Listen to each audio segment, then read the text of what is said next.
सुनिए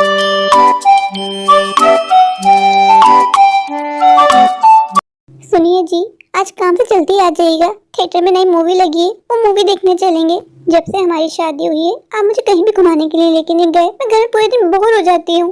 और सुनिए जी, आप माँ जी से बात कर लीजिए, आज का डिनर बाहर ही करेंगे किसी बड़े से होटल में। मेरा बाहर खाना खाने का बड़ा मन हो रहा है। घर खाना खा खा के मैं थक गई हूँ। हमारे पड़ोस में लीला, वो हर वक्त अपने पति के साथ बाइक पे बैठ के घूमती रहती है। उसको देख के मेरा भी बड़ा मन करता है कि मैं भी आपके साथ बाइक पे बैठ के पूरी दुनिया की सैर करूं। आप जल्दी आ जाइएगा प्लीज, बिल्कुल लेट मत कीजिएगा। बोल दिया तुमने? तुम्हें बता देता हूँ, हम कहीं भी नहीं जाने वाले। मेरे पास इन फजूल चीजों के लिए बिल्कुल समय नहीं है। और कितनी बार मैंने तुम्हें कहा है कि मुझे छोड़ने के लिए बाहर मत आया करो। तुम इस तरह देख के गाँव वाले मुझ पे ताने कसते हैं। कितनी बार मैंने तुमसे कहा है कि घूंघट पहनो, लेकिन नहीं, तुम्हें तो घूंघट पहनना नहीं है, सर को छुपाना नहीं है, खुले सर यहाँ से वहाँ घूमती रहती हो। मुझे बिल्कुल पसंद नहीं है कि तुम नंगे सर बाहर आओ। आइंदा मुझे कहने की जरूरत ना पड़े। तुम्हें मैं शादी करके माँ की खिदमत के लिए लाया था, ना कि सैर सपाटे करवाने के लिए। जाओ जाके घर जाके माँ का हाथ बटाओ। ये क्या बात हुई? हमारी शादी को 6 महीने बीत गए, आज तक रवि जी मुझे कभी भी बाहर घुमाने लेके नहीं गए। बहू, कहाँ चली गई थी तुम? मैं तुमसे कहा था ना कि छत पे कपड़े सूख रहे हैं, जाके उतार के लाओ। ज्यादा धूप होगी तो कपड़े खराब हो जाएंगे। माँ जी, बस रवि जी को बाहर तक छोड़ने के लिए गई थी। माँ जी, आपसे एक छोटी सी इल्तिजा करनी थी। मेरा बड़ा मन है मूवी देखने का। रवि जी आपकी कोई बात नहीं टालते। माँ जी, रवि जी को कह दीजिए ना कि मुझे मूवी दिखा के ले आए। मैं घर में रह रह के बोर हो गई हूँ। बोल दिया तुमने? हमारे घर में बेटियां बहुएं घर से नहीं निकलती हैं। बहू बेटियां घर की इज्जत होती हैं और घर में ही अच्छी लगती हैं। बहू, हम शादी करके तुम्हें घर में इसलिए लेके आए कि तुम मेरा और रवि का ध्यान रखो। 3 बज रहे हैं, तुमने अभी तक खाने का कुछ नहीं किया। माँ जी, मैं बहुत थक गई हूँ, सुबह से कामों में लगी हूँ। मेरा खाना पकाने का बिल्कुल मन नहीं है। आप तो सुबह से बैठी हैं, आपने कोई काम भी नहीं किया। माँ जी, ऐसा कीजिए ना, आज का खाना आप बना लीजिए। बहू, आजकल तुम्हारी जुबान ना बहुत ज्यादा चल रही है। अगर तुम इतने हाथ पाँव चला लो ना, हमारे घर के आधे से ज्यादा काम समझ जाए। अब मुझे एक शब्द भी नहीं सुनना। खेत जाओ, कटहल की सब्जी लेके आओ, आज कटहल बनेगी। 3 बजे हैं, 5 बजे रवि आ जाएगा, मुझे खाना रेडी चाहिए। माँ जी, आप लोगों ने मुझे नौकरानी बना के रख दिया है। अगर आपको काम करने के लिए कोई लड़की चाहिए थी तो कोई नौकरानी ढूंढ ली होती। मेरे साथ क्यों ऐसा किया? हम तुम्हारे साथ कोई जोर जबरदस्ती नहीं किए। तुम्हारी माँ ही आई थी रिश्ता लेके हमारे घर। तुम्हारी बीमार माँ को देख के मुझे तरस आया और मैंने रिश्ते के लिए हाँ कर दी, वरना मेरे बेटे के लिए कोई रिश्तों की कमी नहीं है। समय जाया मत करो, खेत जाओ और सब्जी लेके आओ, इससे पहले कि बहुत देर हो जाए। माँ जी, मैं इस बात से इनकार नहीं करती कि मेरी माँ आई थी मेरा रिश्ता लेके आपके बेटे के लिए, पर मेरी माँ ने कोई जोर जबरदस्ती नहीं की थी। अगर आपको मैं पसंद नहीं थी तो आप इनकार कर देती, मेरी माँ यहाँ से चली जाती। आप लोगों ने तो मुझे नौकरानी बना के रख दिया है। मैं भी एक इंसान हूँ, मैं भी थक जाती हूँ। ओ बीबी, मैं यहाँ तुम्हारी बातें सुनने के लिए नहीं खड़ी हूँ। आज तक कभी किसी की हिम्मत नहीं हुई मुझसे इस तरह बात करने की।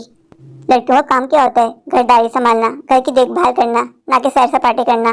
पर तुम जैसे आजकल की लड़कियों से ऊपर वाला ही बचा है। माँ जी, मेरी शादी को 6 माह बीत गए हैं, पर मैंने आज तक कभी आप लोगों से कोई शिकायत नहीं की, आज तक उफ तक ना की। पर अब बस हो गया है, मुझसे और नहीं सहा जाता। माँ जी, मैंने कौन सा आप लोगों से जन्नत मांग ली है? इतना से तो कहा था कि आप रवि जी से कह दीजिए कि मुझे मूवी दिखा के ले आए। उसके लिए आपने मुझे कितनी बातें सुना दी। बहू, तुम्हें एक बार की बात समझ में क्यों नहीं आती? मैंने तुमसे कहा है ना कि हमारी बहू घर से बाहर नहीं निकलती। बहू, मेरे साथ बहस करने का कोई फायदा नहीं है, मेरा जवाब वही होगा। माँ जी, बुरा मत मानिएगा, पर आप सच में बड़ी कठोर हैं। मेरी जगह आपकी बेटी होती तो अपनी बेटी के साथ इस तरह करती। जाओ जाके खाना बनाओ, मुझे यहाँ रहना ही नहीं है। मैं ये घर छोड़ के चली जाऊंगी। मुझसे अब नहीं सहा जाता। काश मेरी शादी रवि जी के बजाय रामू से हो जाती तो आज मैं अपनी जिंदगी में बहुत खुश होती। माँ, तुमने मेरे साथ ऐसा क्यों किया? माँ को लगता था रवि जी से अच्छा लड़का मुझे कोई मिल ही नहीं सकता। मैंने माँ को बताया बेटा कि माँ, मैं रामू से प्यार करती हूँ, पर माँ ने जबरदस्ती की और मेरी शादी रवि जी के साथ करवा दी। काश मैं माँ की बातों में ना आती, थोड़ी बगावत कर लेती तो आज मेरी जिंदगी में रामू जी होते। पर अभी भी देर नहीं हुई है, मुझे अब यहाँ नहीं रहना। मैं सब कुछ छोड़ छाड़ के चली जाऊंगी। इन लोगों को बहू नहीं, एक नौकरानी चाहिए थी। मेरी शादी को 6 महीने बीत गए हैं, मैं आज तक घर से बाहर तक नहीं निकली। मुझे घर में कैद करके रख दिया है। मेरी आँख खुलती नहीं है कि मुझे नौकरानी बना के रख देती है। बहू, खाना बना दो, बहू बर्तन धो दो, बहू कपड़े धो दो। माँ जी मुझसे जो कहती मैं चुपचाप उनकी बात मान लेती, पर कब तक? रवि जी तो मेरे पति है ना, पर रवि जी को मेरा बिल्कुल ध्यान नहीं है। हर वक्त खुद को काम में व्यस्त रखते हैं। काम से आने के बाद सिर्फ और उनका काम होता है मुझ पर गुस्सा करना। कुछ कहती भी हूँ तो डांट के चुप करवा देते हैं। शादी से पहले मैं कितनी चंचल हुआ करती थी, हर काम अपनी मर्जी से करती थी, यहाँ से वहाँ घूमती रहती थी। शादी के बाद मैं बिल्कुल कैद होके रह गई हूँ। मुझे मूवीज देखने का कितना शौक था। जब भी कोई नई मूवी लगती थी, मैं और रज्जो पहले टिकट लेके सिनेमा पहुँच जाते थे। आज मैंने पहली बार रवि जी से कुछ मांगा, मेरी बात का मान ही रख लिया होता। बहू तुम अभी तक घर पे हो, गई नहीं? मैं तुमसे क्या कहा था कि जाके कटहल की सब्जी लेके आओ। माँ जी मैंने फैसला कर लिया है। कैसा फैसला? माँ जी मुझे इस घर में और नहीं रहना, मैं घर छोड़ के हमेशा हमेशा के लिए ऐसे जा रही हूँ। मुझे समझ में आ गया है माँ जी कि आप लोग को बहू नहीं नौकरानी चाहिए थी। बहू ये तेवर किसको दिखा रही हो? याद रखना अगर तुमने इस दहलीज से एक कदम भी बाहर निकाला ना तो तुम्हारा लौटना नामुमकिन होगा। मेरे बेटे रवि के लिए लड़कियों की कमी नहीं है। मेरे बेटे के पास सब कुछ है जो एक लड़की को खुश करने के लिए काफी है। माँ जी मेरी ही गलती थी जो मैंने शादी के बाद 6 महीने आप लोग के साथ जाया किए। मुझे पहले दिन ही समझ लेना चाहिए था कि आप लोग को मेरी ज़रूरत कभी थी ही नहीं। आप लोग को एक काम करने वाली बाई की ज़रूरत थी। आप लोगों ने सोचा कि चलो बहू ब्याह के लिए आते हैं। हमने तुम्हारे साथ कोई जोर जबरदस्ती नहीं की थी। तुम्हारी माँ ही आई थी रिश्ता लेके मेरे बेटे के लिए। वो तुम्हारी माँ के ऊपर तरस आ गया। मैंने ही रवि को राजी किया था तुमसे शादी के लिए, पर रवि बिल्कुल इस शादी के लिए राजी नहीं था। माँ जी अपने बेटे के लिए जितनी भी लड़कियां ब्याह के लिए आए ना, मैं आपको लिख के देती हूँ। आप अपने बेटे का घर कभी बसने ही नहीं देंगी। रवि जी की आंखों पे तो आपके प्यार की पट्टी बनी है। बहू जो तुम इतनी जबान चला रही हो ना, याद रखना तुम बहुत पछताओगी। तुम्हें क्या लगता है बाहर की दुनिया बहुत आसान है? तुम्हें क्या लगता है तुम घर छोड़ के बाहर चली जाओगी, कोई भी तुम्हें रख लेगा? तुम्हारे पास रहने के लिए ठिकाना भी नहीं है। अपना पेट भरने के लिए भी ना तुम्हें लोगों के आगे हाथ फैलाने पड़ेंगे। एक औरत जब तक घर में रहती है ना उसकी इज्जत महफूज रहती है।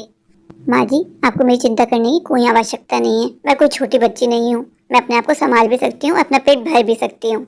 माना मेरे पास रहने के लिए भी कोई ठिकाना नहीं है, कोई छत नहीं है, पर ऊपर वाले की जमीन बहुत बड़ी है। मुझे कहीं ना कहीं सहारा मिल जाएगा। बीबी ये बातें ना सिर्फ फिल्म ड्रामों में अच्छी लगती हैं। तुम बाहर निकल के बाहर की दुनिया तो देखो। तुम्हें इस घर में 3 वक्त की रोटी आराम से मिल रही है ना, तुम्हें इस रोटी की कदर नहीं है। आजकल की इस दुनिया में एक औरत के साथ मर्द का साथ होना बहुत जरूरी है, और लोग उससे नोच लेते हैं। माँ जी शायद आपने ये कहावत नहीं सुनी कि हाथों की 5 उंगलियां बराबर नहीं होती। जब इस दुनिया में बुरे लोग हैं तो इस दुनिया में अच्छे लोग भी मौजूद हैं माँ जी। और मेरी माँ कहा करती थी कि अच्छे लोगों के साथ हमेशा ऊपर वाला होता है। जब मैंने कभी किसी का बुरा नहीं चाहा तो मेरे साथ भी कुछ बुरा नहीं होगा। बीबी ये बातें सिर्फ फिल्म ड्रामों में अच्छी लगती है, तो बाहर निकल के दुनिया तो देखो। बहू मैं कहती हूँ एक बार और सोच लो। नहीं माँ जी मैंने फैसला कर लिया है। आप अपने बेटे को बता दीजिएगा कि मैं घर छोड़ के हमेशा हमेशा के लिए जा रही हूँ। आप अपने बेटे के लिए अच्छी सी लड़की ढूंढ के अपने बेटे का फिर से विवाह करवा दीजिएगा। माँ जी शायद ये फैसला मुझे बहुत पहले ही कर लेना चाहिए था। मुझे 6 महीने अपनी जिंदगी के नहीं गंवाने चाहिए थे, लेकिन कहते हैं ना देर आए दुरुस्त आए। बहू अगर तुम्हारी यही जिद है ना तो ऐसा ही सही, चली जाओ मेरे घर से, और अब लौट के कभी मेरी दहलीज पे मत आना। डाइवोर्स पेपर तुम्हारे घर पहुँच जाएंगे।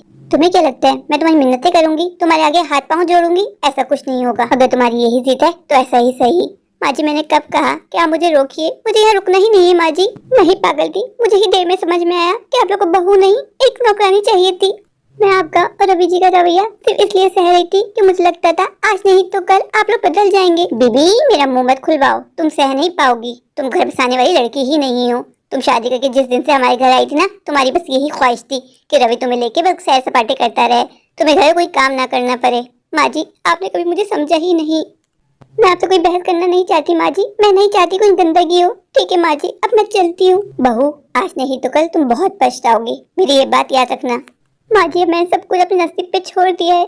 जो मेरे नसीब में लिखा होगा वही मेरे साथ होगा। अगर पछताना ही मेरे नसीब में है तो वैसा ही सही। इस घर में मेरा दम घुटता है माँ जी, आपको नहीं पता। हर सांस में मुझे ऐसा लगता है अब मेरी सांस रुकी, अब मेरी सांस रुकी। बीबी तुम भाई निकल के भाई की दुनिया तो देखो, फिर तुम्हें नानी याद आएगी, फिर मुझे याद करना।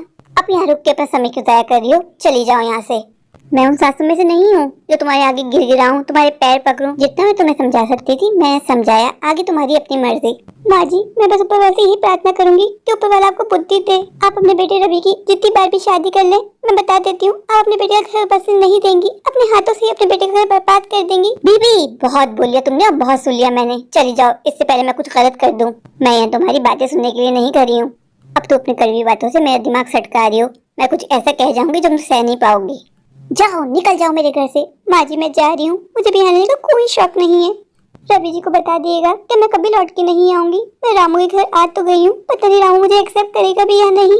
ये घर का दरवाजा क्यों खुला है? रामू घर पे है भी या नहीं? रामू रामू तुम घर पे हो? रामू 6 महीने बीत गए, मेरा रामू से कोई कांटेक्ट भी नहीं हो पाया। रामू पता नहीं सिंगल होगा भी या नहीं। प्रिया प्रिया तुम यहाँ कैसे? रामू मैंने अपने पति को छोड़ दिया है। पर क्यों? तुम तो अपने पति के साथ बहुत खुश थी ना, फिर ऐसा क्या हुआ कि तुम अपने पति का घर छोड़ के यहाँ ना पड़ा? प्रिया कुछ बताओ, तुम चुप क्यों खड़ी हो? प्रिया प्रिया प्लीज कुछ तो बोलो, मुझे तुम्हारी चिंता हो रही है। प्रिया तुम ठीक तो हो ना? प्रिया रामू मैंने अपने पति को छोड़ दिया है और हमेशा हमेशा के लिए तुम्हारे पास आ गई हूँ। रामू रामू तुम ही मेरा आखिरी सहारा हो, तुम्हारे अलावा मैं दुनिया में और किसी को नहीं जानती और किसी पे यकीन नहीं कर सकती। रामू तुम मुझे एक्सेप्ट करोगे? रामू तुम मुझसे शादी कर लो। रामू मैं आज भी तुमसे बहुत प्यार करती हूँ। प्रिया मैं भी तुमसे बहुत प्यार करता हूँ, तुम्हारी खातिर मैंने आज तक शादी नहीं की। प्रिया प्रिया मैं तुमसे शादी करने को तैयार हूँ, लेकिन शादी करने के लिए तुम्हें पहले अपने पति से डाइवोर्स लेनी होगी। प्रिया प्रिया हम तभी हम शादी कर पाएंगे, एक साथ इस घर में रह पाएंगे। प्रिया प्रिया ये सारी बातें तो बाद में भी होती रहेंगी, ये बताओ कि तुमने कुछ खाया हुआ है या भूखी आ गई हो? रामू मैंने कुछ भी नहीं खाया हुआ, पर मुझे भूख नहीं है। रामू रामू क्या मैं इस घर में रह सकती हूँ? तुम जानते हो मेरे पास रहने के लिए कोई ठिकाना नहीं है। मैं बहुत जल्दी ही रवि जी से डाइवोर्स ले लूंगी। प्रिया तुम कैसी बातें कर रही हो? ये घर तुम्हारा ही तो है, तुम इस घर में रह सकती हो। प्रिया तुम्हें जरूरत की जो भी चीज चाहिए हो बिना हिचक मुझे बता देना, मैं तुम्हें ला दूंगा। प्रिया आज से ये घर तुम्हारा है। प्रिया प्रिया तुमसे कुछ नहीं छुपा, तुम जानती थी ना कि मैं तुमसे कितना प्यार करता हूँ, पर तुम्हारी माँ इस रिश्ते के लिए नहीं मानी और हम दोनों को जुदा कर दिया। रामू जो होना था वो हो गया, अब मैं अपनी बच्ची कुछ जिंदगी तुम्हारे साथ गुजारना चाहती हूँ। रामू रामू मैं आज भी सिर्फ तुम्हारी हूँ, सिर्फ तुम्हारी। रामू मैं जानती हूँ हम दोनों को जुदा करने में सबसे बड़ा हाथ मेरी ही माँ का है। प्रिया जो बीत गया उसको बुरा सपना समझ के भूल जाओ। प्रिया ये सब कुछ होना शायद तुम्हारे भाग्य में लिखा था, भाग्य का लिखा कोई नहीं मिटा सकता। पर प्रिया मुझे इस बात की खुशी है कि तुमने अपने लिए सोचा, अपने लिए स्टैंड लिया। प्रिया प्रिया अब तुम मेरे पास आ गई हो ना, मैं सब ठीक कर दूंगा, तुम यहाँ बिल्कुल चिंता मत करना, ये तुम्हारा अपना ही घर है। रामू तुम सच में बहुत अच्छे इंसान हो, मुझे विश्वास था कि जब मैं यहाँ आऊंगी तो तुम मुझे निराश नहीं करोगे, तुम मुझे अपने घर में जरूर पनाह दोगे।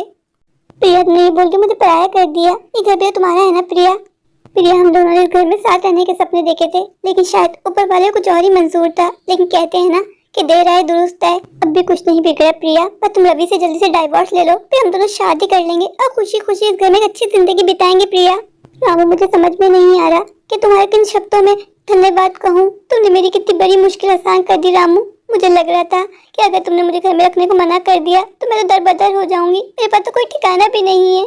प्रिया बस रोना बंद करो, मैंने कहा है ना कि ये घर तुम्हारा है, तुम्हें रोने की कोई जरूरत नहीं है। प्रिया बहुत रो लिया प्रिया तुमने, अब मैं तुम्हें खुश देखना चाहता हूँ, मैं तुम्हारी आंखों में आंसू नहीं देखना चाहता। प्रिया मेरी खातिर ही खुश रहना सीखो। प्रिया तुम्हारे साथ जो होना था वो हो गया। प्रिया रामू एक सवाल पूछूं क्या? प्रिया रामू तुमने अभी तक शादी क्यों नहीं की? प्रिया तुम्हें लगता है मैं शादी करूंगा? मैं आज भी तुमसे बहुत प्यार करता हूँ, मुझे ऊपर वाले विश्वास था कि आज नहीं तो कल तुम लौट के जरूर आओगी, मैं तुम्हारा इंतजार कर रहा था। प्रिया और देखो तुम लौट आई मेरे पास। Priya Priya I love you too. Ramu मेरे प्यारे प्यारे व्यूअर्स, अगर आपको मेरी आज की ये लव स्टोरी अच्छी लगे तो प्लीज मेरे चैनल को लाइक कीजिए, अपने दोस्तों के साथ शेयर कीजिए और हाँ मेरे चैनल को सब्सक्राइब करना बिल्कुल मत भूलिए।